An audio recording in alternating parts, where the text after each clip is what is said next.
सब मतलब सबने मुझे त्याग दिया, सबने मुझे छोड़ दिया।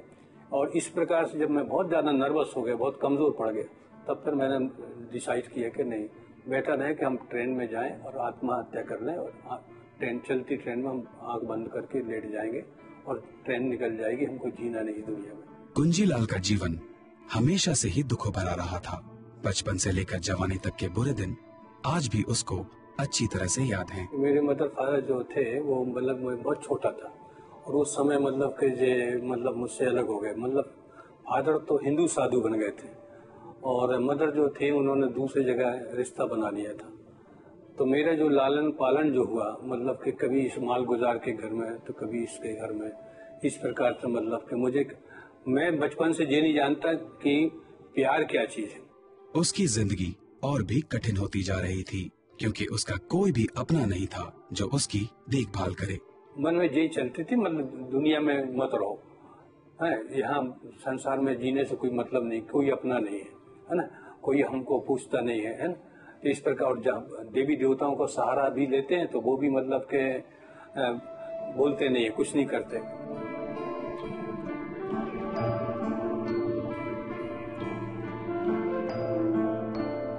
कुंजी को आशा थी कि जब वो बड़ा होगा और उसकी शादी होगी, उसका जीवन खुशहाल हो जाएगा।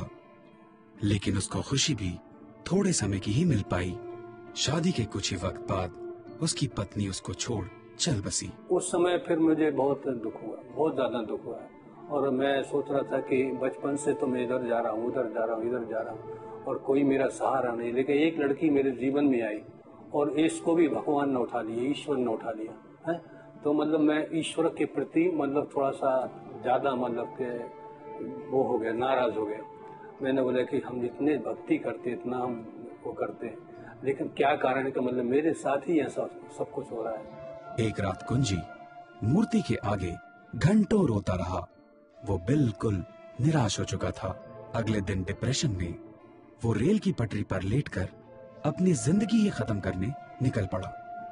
जब वो जा रहा था तभी रास्ते में अचानक एक आदमी ने उसे रोका और उसके हाथ में एक पर्ची थमाई।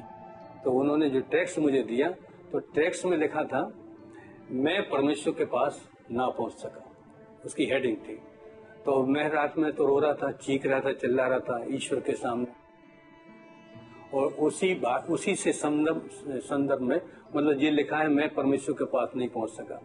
तो मैंने उनसे पूछा कि ये क्या चीज है। जब कुंजी ने ये सुना, वो यीशु के बारे में जानने को उत्सुक हो गया। फिर बाइबल की आयत खोल कर उन्होंने बताया कि परमेश्वर ने जगत से ऐसा प्रेम किया कि उसने अपना इकलौता पुत्र दे दिया, ताकि जो उस पर विश्वास करे और नाश न हो परंतु अनंत जीवन पाए। तब वो प्रेम के बारे में जब चर्चा कर रहे थे कि वो तुम्हारे लिए कीलों से ठोका गया, तुम्हारे लिए कोड़ों से पीटा गया, और बहुत ज्यादा मतलब उसने यातना सही। तो मुझे तो बचपन से प्यार नहीं मिला था, इसलिए जब वो प्रेम की चर्चा करने लगे तो मेरे अंदर थोड़ा रुचि बढ़ गई। कुंजी ने यीशु के बारे में सुना और उस पर विश्वास किया। उसके लिए यीशु ही वो इकलौते व्यक्ति हैं जिन्होंने हमें प्रेम और आशा दोनों ही दिए। और तब उसने यीशु से प्रार्थना की। पहले मैं मरना चाहता था, लेकिन अभी मेरे अंदर ये आ गया कि नहीं, अब मैं जीऊंगा, क्योंकि मुझे कोई अच्छी चीज मुझे मिल रही है। तो उन्होंने बोला कि बोलिए मेरे पीछे।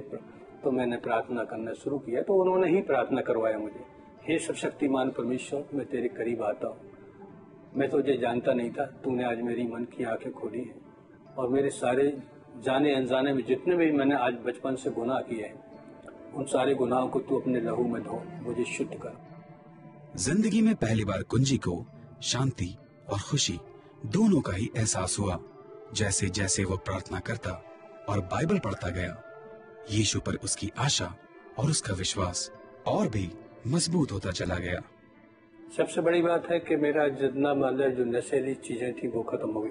वर्शिप करने का मुझे तरीका आ गया कि वर्शिप क्या है, और एक होप, एक आशा बन गई कि मैं अनंत जीवन मुझे मिल चुका है। मिलेगा नहीं, लेकिन मिल ही चुका है ये, क्योंकि मुझे अनंत जीवन के बारे में कुछ ज्ञान नहीं था, पाप क्षमा के बारे में कुछ ज्ञान नहीं था, लेकिन ये सारी चीजें मुझे बाइबल से ही सीखने को मिली।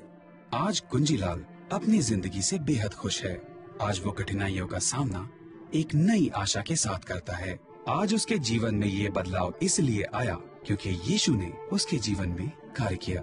पहले जी रहे थे, जैसे सुबह खाना आदमी खाता है, दोपहर में भूख लगती, दोपहर में खाता तो शाम को भूख लगती, और इसलिए मतलब के पहले जी रहा था, खूब देवी देवताओं की भक्ति करी, लेकिन वो जो मन की जो भूख थी वो कभी खत्म नहीं हुई। लेकिन सोचते थे कुछ ना कुछ और करना चाहिए, कुछ ना कुछ और करना चाहिए।